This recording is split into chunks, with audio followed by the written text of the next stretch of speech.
Alright, hello artists. So for my kindergarten and first grade kiddos, I really like to talk about texture. When I get into second grade kiddos, that's where I start talking about sculpting pinch pots. Pinch pots can absolutely be done with first grade and kindergarten. That's just how I normally set it up.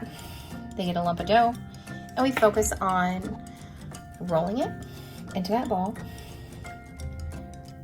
Then I have them take their thumb.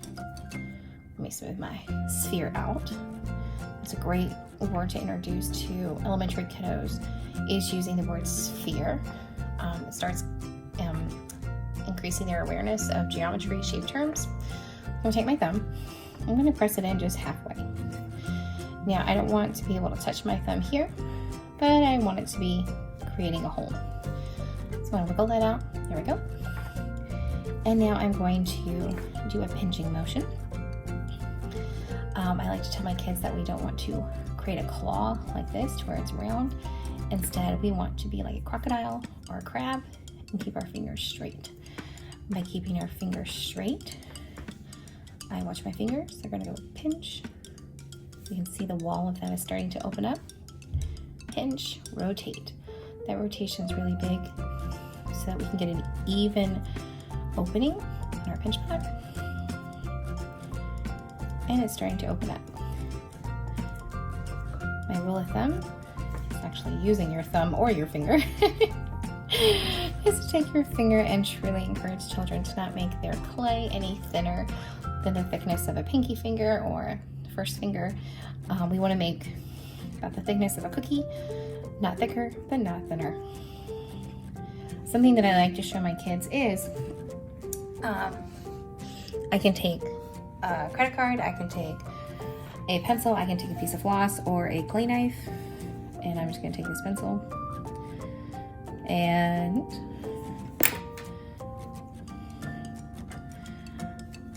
you teach with a document camera. You can show them that the thickness is about the same on each side to really encourage them to create the thickness of the same. So we make that pinch pot one more time. Again, this can be done with Play-Doh or clay. Of course, with clay, it's going to be something that you can hang on to much longer. Thumb in halfway, straight pinches, and rotate. Gently, slowly, opening up. My second graders do a project that's called Big Mouth Monsters. The base of it is a pinch pot, but then they get to work on doing attachments for clay sculptures, and I'm going to show you how to do that. So I have them set down their pinch pot on the side to where it becomes as if something has their mouth wide open. Then we start looking at how do we sculpt and attach shapes. So maybe we're looking at a tongue for this monster. I have them visualize shapes that they can make. We can talk about some smoothing techniques as well. Getting rid of those edges so that your clay or Play-Doh is sealed in. The great thing about Play-Doh is that you could use this if you're a teacher who doesn't have a kiln or have access to clay.